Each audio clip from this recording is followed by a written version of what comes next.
301 question है, अमरत्व का गुण पाया जाता है किसमें? तो दोस्तों इसका राइट आंसर होगा बी, हाइड्रा में। हाइड्रा में जो है वो अमरत्व का गुण पाया जाता है, तो B is the correct answer. आगे, निम्न में से किसके अधपके मांस खाने से फीता कृमि मनुष्य की आंत में पहुंच जाता है? मतलब इसमें से किसका अधपका मांस खाएंगे जिससे फीता कृमि हमारे आंत में पहुंच जाता है? तो दोस्तों इसका राइट आंसर होगा डी, सूअर। सूअर का मांस खाने से फीता कृमि आंत में चला जाता है, तो D is the correct answer. Next, Ascaris द्वारा मनुष्य में कौन सा रोग उत्पन्न होता है? वेरी इंपॉर्टेंट क्वेश्चन है फ्रेंड्स। एस्कैरिस द्वारा मनुष्य में कौन सा रोग उत्पन्न होता है? तो दोस्तों इसका राइट आंसर होगा बी, निद्रा रोग। कौन सा रोग? निद्रा रोग, तो B is the right answer. आगे, फाइलेरिया नामक रोग उत्पन्न होता है किससे? तो दोस्तों इसका राइट आंसर है बी, वुचेरिया वेनक्राफ्टी द्वारा। किसके द्वारा? वुचेरिया वेनक्राफ्टी के द्वारा फाइलेरिया का रोग होता है, तो B is the correct answer. Next, केचुए में कितनी आंखें होती हैं? जो केचुआ होता है उसकी कितनी आंखें होती हैं? तो दोस्तों इसका राइट आंसर है डी, कोई नेत्र नहीं, मतलब कि केचुआ का आंख नहीं होता है, तो D is the right answer. आगे, केचुआ किसानों को किस प्रकार लाभ पहुंचाता है? तो दोस्तों इसका राइट आंसर है डी, भूमि को पोली करके। भूमि को पोली करके केचुआ किसानों को लाभ पहुंचाता है, तो D is the right answer. Next, कीटों में कितनी जोड़ी टांगें होती हैं? तो दोस्तों इसका राइट आंसर है सी, 3, यानी कि कीटों में 3 जोड़ी टांगें होती हैं, तो C is the correct answer. Next, रेशम के कीड़े पालने को कहते हैं क्या? तो दोस्तों इसका राइट आंसर होगा डी, सेरीकल्चर। रेशम के कीड़े पालने को सेरीकल्चर कहा जाता है, तो D is the correct answer. Next, बिच्छू का विष कहाँ पर होता है? तो फ्रेंड्स इसका राइट आंसर है डी, डंक में। उसका विष बिच्छू का डंक में होता है, तो D is the correct answer. आगे, तितली की आंखें रात में क्यों चमकती हैं? आप लोगों ने देखा होगा कि तितली जब रात के समय घर में आती है तो उसकी आंखों में चमक होती है, वो क्यों होता है? तो दोस्तों इसका राइट आंसर है सी, टेपिटम लूसिड के कारण। टेपिटम लूसिड के कारण उसकी आंखें रात में चमकती हैं। नेक्स्ट, मैलपीगी नलिकाएं होती हैं कहाँ? तो दोस्तों इसका राइट आंसर है ए, कीटों के उत्सर्जी अंग। कीटों के उत्सर्जी अंग, तो A is the correct answer. आगे, कीट वर्ग के जंतुओं का एक विशिष्ट लक्षण है क्या? तो दोस्तों इसका राइट आंसर होगा ए, 3 जोड़ी पाद। कौन सा? 3 जोड़ी पाद, तो A is the correct answer. Malaria रोग का कौन सा वाहक है? तो दोस्तों इसका राइट आंसर है डी, मादा एनोफ्लीज। कौन सा? डी, मादा एनोफ्लीज के काटने से मलेरिया रोग हो जाता है, तो D is the correct answer. Next, cuttle fish के नाम से जाना जाता है? तो दोस्तों इसका राइट आंसर है बी, सीपिया। सीपिया को हम लोग कटल फिश के नाम से भी जानते हैं। ऑक्टोपस है एक, तो दोस्तों इसका राइट आंसर होगा डी, मृदु कवची। ऑक्टोपस जो है वो मृदु कवची है, तो D is the correct answer. Devil fish के नाम से जाना जाता है, very very most important question. Devil fish के नाम से जाना जाता है कौन? तो दोस्तों इसका राइट आंसर होगा डी, ऑक्टोपस। ऑक्टोपस को हम लोग डेविल फिश भी कहते हैं, तो D is the correct answer. Octopus में भुजाएं की संख्या कितनी होती हैं? तो दोस्तों इसका राइट आंसर होगा डी, 8। जो उसके पैर निकले होते हैं वो उनकी संख्या 8 होती है। आगे, तारा मछली के नाम से जाना जाता है कौन? तो दोस्तों इसका राइट आंसर होगा डी, समुद्री अर्चिन। समुद्री अर्चिन को हम तारा मछली के नाम से जानते हैं। नेक्स्ट, मछलियों में श्वसन क्रिया होती है कहाँ? तो दोस्तों इसका राइट आंसर है सी, गिल्स द्वारा। मछलियाँ जो हैं अपने गिल्स द्वारा सांस लेती हैं, तो C is the correct answer. मछलियों के हृदय की विशेषता है क्या? तो दोस्तों इसका राइट आंसर होगा बी, इसमें केवल अशुद्ध रक्त होता है। क्या होता है? कि इसके हृदय में केवल अशुद्ध रक्त होता है, तो B is the right answer. Next, समुद्री घोड़ा उदाहरण है किसका? तो दोस्तों इसका राइट आंसर है ए मत्स्य वर्ग का। समुद्री घोड़ा जो है वो मत्स्य वर्ग का एक उदाहरण है, तो A is the correct answer. Next, निम्नलिखित में से कौन वास्तविक मछली है? तो फ्रेंड्स इसका राइट आंसर है बी फ्लाइंग फिश। कौन? B flying fish.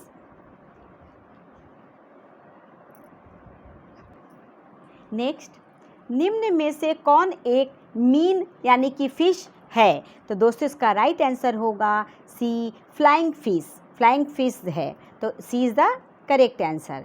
निम्नलिखित में से किसकी जीव संख्या संसार में सर्वाधिक है? तो फ्रेंड्स इसका राइट आंसर है ए मछली। मछली की जीव संख्या संसार में सबसे अधिक है, तो A is the correct answer. Next, सबसे विषैली मछली है कौन सी? जो सबसे विषैली मछली है वो कौन है? तो दोस्तों इसका राइट आंसर है ए पाषाण मछली। कौन सी? पाषाण मछली, तो A is the correct answer. जल से बाहर निकल जाने पर मछलियां मर जाती हैं क्योंकि? तो दोस्तों इसका राइट आंसर होगा सी वे सांस नहीं ले पाती हैं। सांस न लेने के कारण वो मर जाती हैं, तो C is the correct answer. अन्य पशुओं के मांस की तुलना में मछली का उपभोग स्वास्थ्यकर माना जाता है क्योंकि मछली में होता है? तो दोस्तों इसका राइट आंसर होगा ए बहुअसंतृप्त अम्ल। मछली में बहुअसंतृप्त अम्ल पाया जाता है, इसलिए मछली की मांस जो है वो अच्छा माना जाता है, स्वास्थ्य के लिए अच्छा माना जाता है, तो A is the correct answer. Next, amphibia बताता है, दोस्तों इसका राइट आंसर होगा डी जल एवं स्थल दोनों पर ही रह सकने वाले पशुओं को। जो पशु जल और स्थल दोनों पर रह सकते हैं उनको एम्फीबिया बनाता है, तो D is the correct answer. Next, मेढक का लार्वा क्या कहलाता है? तो फ्रेंड्स इसका राइट आंसर होगा डी टेडपॉल। मेढक का लार्वा जो है वो टेडपॉल कहलाता है, तो D is the right answer. मेढक के हृदय में कितने कक्ष होते हैं? तो फ्रेंड्स इसका राइट आंसर होगा 3 यानी कि बी। मेढक के हृदय में 3 कक्ष होते हैं, तो B is the correct answer. शीत रक्तीय प्राणी है कौन? तो दोस्तों इसका राइट आंसर है डी उपयुक्त सभी, यानी कि मछली, मेढक और छिपकली ये तीनों ही शीत रक्तीय प्राणी होते हैं, तो D is the correct answer. Next, नृशंस प्राणी कौन सा है? नृशंस प्राणी कौन सा है? तो दोस्तों इसका राइट आंसर है डी कछुआ। कछुआ जो है वो नृशंस प्राणी के श्रेणी में आता है, तो D is the right answer. घोंसला बनाने वाला एकमात्र सांप है, मतलब एक ही सांप ऐसा है जो घोंसला बनाता है, वो है कौन? किंग कोबरा, तो इसका राइट आंसर है be king cobra. Next, dinosaur थे क्या? तो दोस्तों इसका राइट आंसर होगा डी मेसोजोइक सरीसृप। डायनासोर जो थे वो थे मेसोजोइक सरीसृप, तो D is the right answer. Next, निम्नलिखित में से कौन सा प्राणी सांपों से लड़ता है? तो दोस्तों इसका राइट आंसर है बी नेवला। ये हम सभी जानते हैं कि नेवला और सांप की लड़ाई होती है तो नेवला ही जीतता है, तो B is the right answer.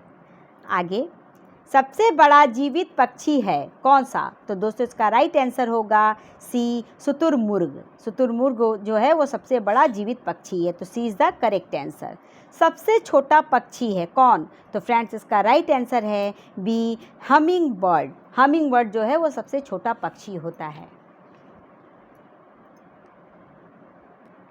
Next, New Zealand में पाए जाने वाला उड्डयनहीन पक्षी है कौन? तो दोस्तों इसका राइट आंसर होगा सी कीवी। न्यूजीलैंड में जो उड़ने वाला पक्षी नहीं है वो कौन सा है? वो है कीवी, तो C is the correct answer. Next,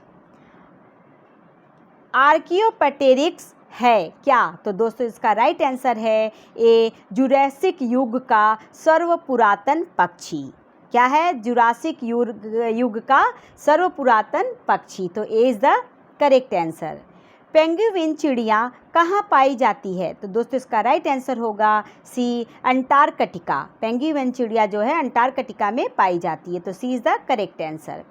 सबसे बड़ा उड़ने में असमर्थ पक्षी जो सबसे तेज़ गति से दौड़ सकता है वह है ऑस्ट्रिच।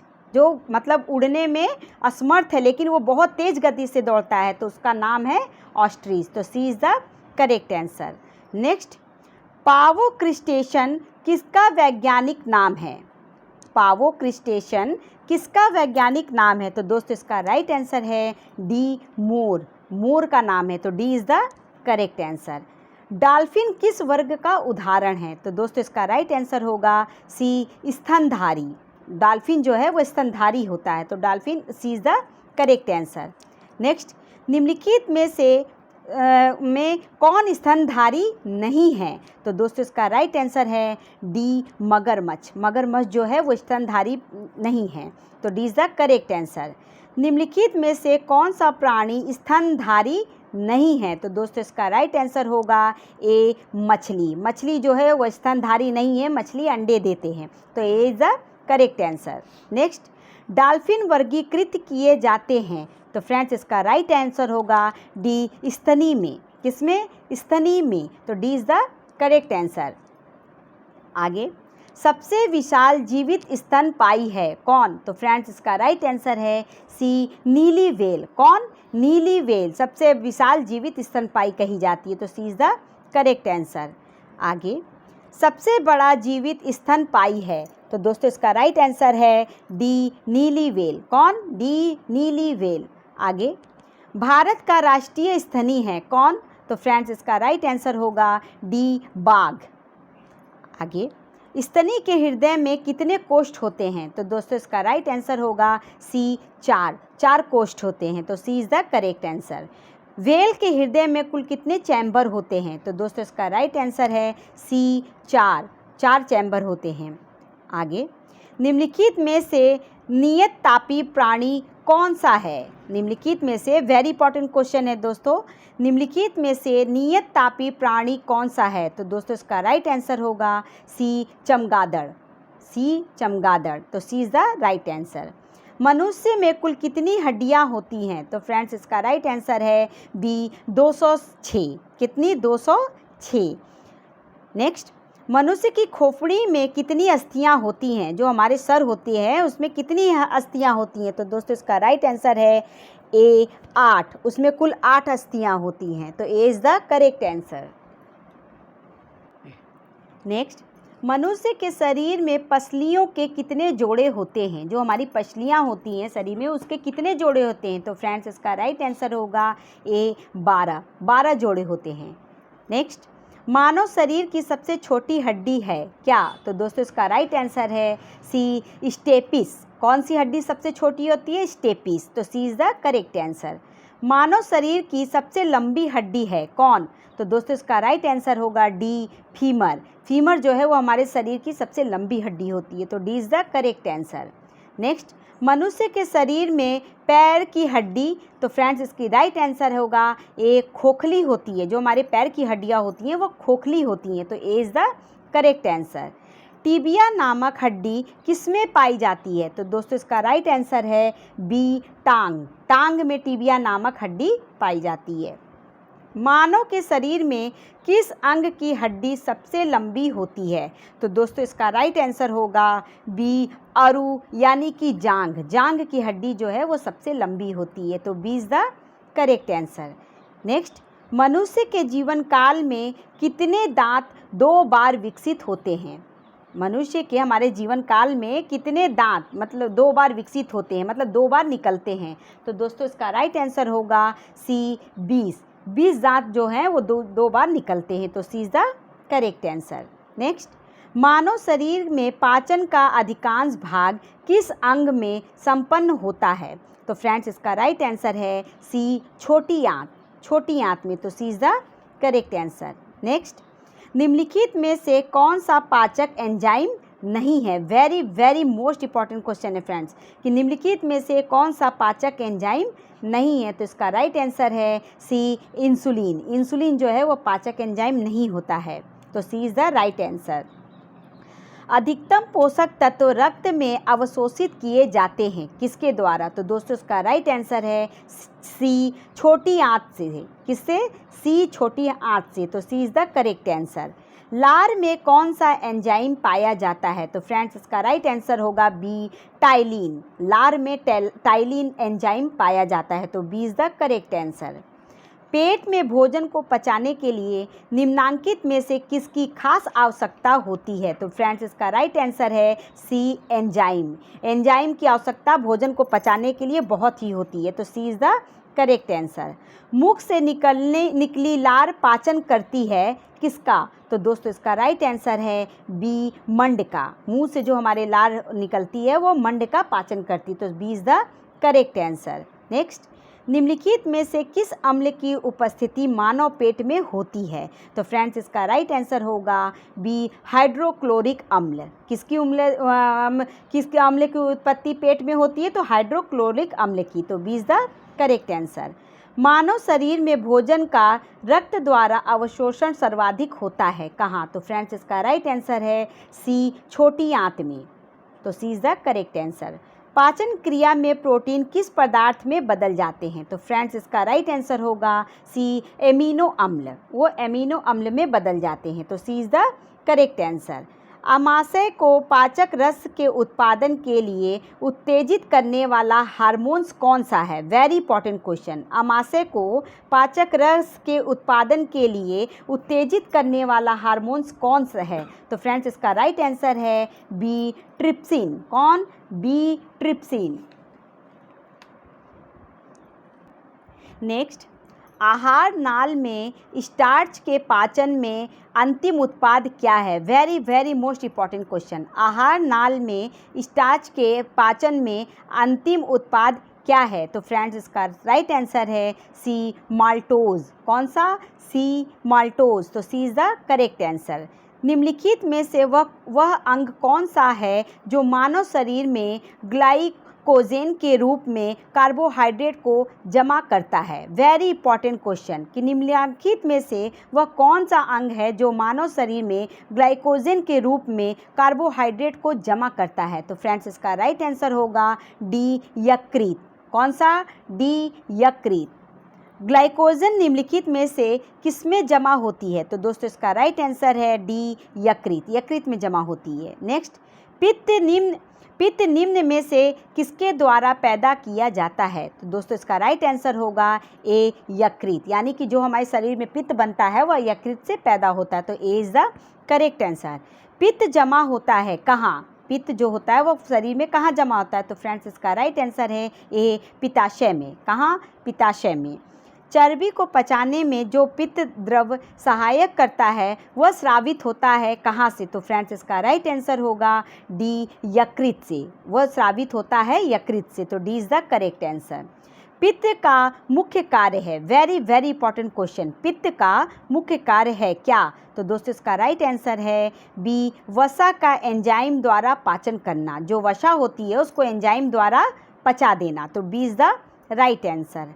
नेक्स्ट, सर्वप्रथम रक्त परिसंचरण तंत्र का अध्ययन किसने किया था? सर्वप्रथम रक्त परिसंचरण का अध्ययन किसने किया था? तो फ्रेंड्स इसका राइट आंसर होगा D, William Harvey. William Harvey ने सबसे पहले रक्त परिसंचरण तंत्र का अध्ययन किया था। नेक्स्ट, पेज मेकर का संबंध किससे है? तो दोस्तों इसका राइट आंसर है डी, हृदय। हृदय से पेज मेकर का संबंध है, तो D is the correct answer. Page maker का कार्य है क्या? तो दोस्तों इसका राइट आंसर है दिल की धड़कन प्रारंभ करना। जो हमारे अंदर पेज मेकर होता है उसका मुख्य कार्य है दिल की धड़कन को प्रारंभ करना, तो C is the correct answer. Next, निम्नलिखित में से किनकी भित्तियों पर रक्त द्वारा डाले गए दबाव को रक्तदाब कहते हैं? Very important question. निम्नलिखित में से किनकी भित्तियों पर रक्त द्वारा डाले गए दबाव को रक्तदाब कहते हैं? तो दोस्तों इसका राइट आंसर होगा सी, धमनियों की। किसकी? सी, धमनियों की। नेक्स्ट, स्वस्थ मनुष्य में प्रति मिनट हृदय स्पंदन होता है, मतलब कितना? तो दोस्तों इसका राइट आंसर होगा सी, 72 बार। मतलब एक स्वस्थ मनुष्य 1 मिनट में 72 बार हृदय स्पंदन होता है, तो C is the correct answer.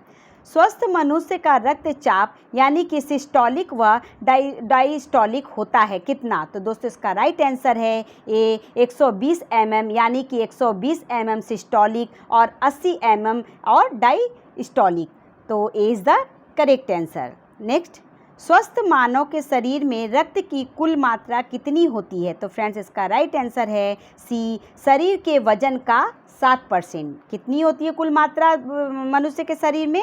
शरीर के वजन के हिसाब से का 7%। तो C is the correct answer. एक वयस्क में रक्त का औसत आयतन होता है कितना? तो दोस्तों इसका राइट आंसर है सी, 5-6 लीटर। कितना? सी, 5-6 लीटर। नेक्स्ट, मानव रक्त का पीएच मान होता है कितना? तो फ्रेंड्स इसका राइट आंसर होगा सी, 7.4। 7.4।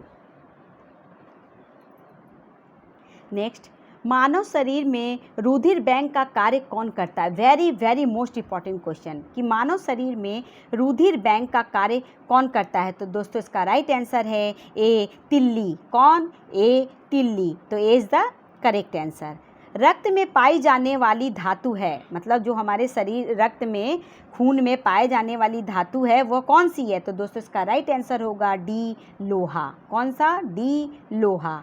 नेक्स्ट, रक्त का शुद्धिकरण कहाँ होता है? तो दोस्तों इसका राइट आंसर है सी, किडनी। रक्त का शुद्धिकरण किडनी में होता है। तो C is the correct answer. मानव शरीर में खून के शुद्धिकरण की प्रक्रिया को कहते हैं क्या? तो दोस्तों इसका राइट आंसर है ए, डायलिसिस। शुद्धिकरण की प्रक्रिया को डायलिसिस कहा जाता है, रक्त शुद्धिकरण की प्रक्रिया को। तो A is the correct answer.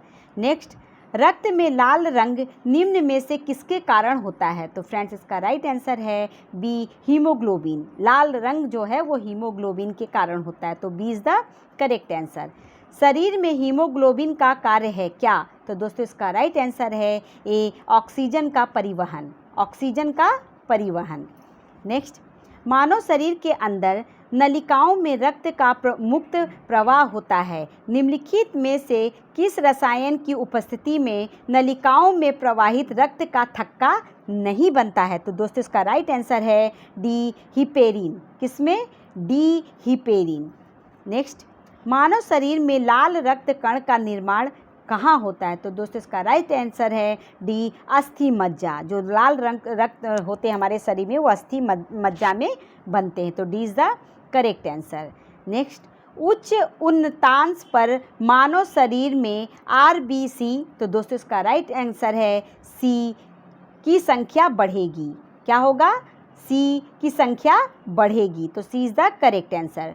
सफ़ेद रक्त कण यानी WBC का मुख्य कार्य है क्या? तो दोस्तों इसका राइट आंसर है सी, रोग प्रतिरोधक क्षमता धारण करना। तो C is the correct answer. रक्त समूह के खोजकर्ता हैं कौन? तो दोस्तों इसका राइट आंसर है ए, लैंडस्टीनर। रक्त समूह के खोजकर्ता जाने जाते हैं। तो A is the right answer. RH factor का पता लगाया किसने? तो दोस्तों इसका राइट आंसर होगा डी, लैंडस्टीनर तथा वियनर ने। किसने? लैंडस्टीनर तथा वियनर ने RH फैक्टर का पता लगाया था। तो D is the correct answer. Next, antigen एक ऐसा पदार्थ है जो, तो दोस्तों इसका राइट आंसर होगा सी, प्रतिरक्षी के निर्माण को बढ़ावा देता है। वेरी इंपॉर्टेंट क्वेश्चन है फ्रेंड्स कि एंटीजन एक ऐसा पदार्थ है जो प्रतिरक्षी के निर्माण को बढ़ावा देता है। तो C is the right answer. Antibody का मुख्य कार्य किसके विरुद्ध होता है? एंटीबॉडी का मुख्य कार्य किसके विरुद्ध होता है? तो दोस्तों इसका राइट आंसर है डी, संक्रमण। संक्रमण के विरुद्ध होता है। नेक्स्ट, AB रक्त समूह के व्यक्ति को यूनिवर्सल रेसिपिएंट कहते हैं क्योंकि? तो दोस्तों इसका राइट आंसर है सी, उनके रक्त में प्रतिजनन का अभाव होता है। क्यों कहा जाता है? क्योंकि उनके रक्त में प्रतिजन का अभाव होता है। तो C is the correct answer. RH तत्व के अनुसार कौन सी जोड़ी विवाह के लिए उपयुक्त नहीं है? तो फ्रेंड्स इसका राइट आंसर होगा ए, RH+ पुरुष तथा RH- महिला। तो A is the right answer. कौन सा रक्त समूह सर्वग्राही है? तो दोस्तों इसका राइट आंसर है DAB। कौन सा? DAB। नेक्स्ट, निम्न रक्त वर्ग सर्वात्रिक दाता होता है, मतलब कि सबको ब्लड दे सकता है। कौन सा? तो दोस्तों इसका राइट आंसर है BO। O ग्रुप का व्यक्ति सर्वात्रिक दाता होता है। नेक्स्ट, यदि किसी पुरुष का रक्त वर्ग AB हो तथा महिला का रक्त वर्ग B हो तो उनकी संतानों में निम्नलिखित में से कौन सा रक्त वर्ग उपस्थित नहीं हो सकता है? तो फ्रेंड्स इसका राइट आंसर होगा DO। कौन सा? DO। नेक्स्ट, यदि एक पिता का रक्त वर्ग A है और माता का रक्त वर्ग O हो तो बताइए कि उनके पुत्र का निम्नलिखित में से कौन सा रक्त वर्ग हो सकता है? तो फ्रेंड्स इसका राइट आंसर होगा CO, मतलब कि उसका रक्त का जो वो है वो O हो सकता है। तो C is the correct answer. Next, मस्तिष्क के किस भाग में भूख लगने व भोजन से तृप्ति की अनुभूति कराने के केंद्र स्थित होते हैं? तो दोस्तों इसका राइट आंसर है C, हाइपोथैलेमस में। किसमें?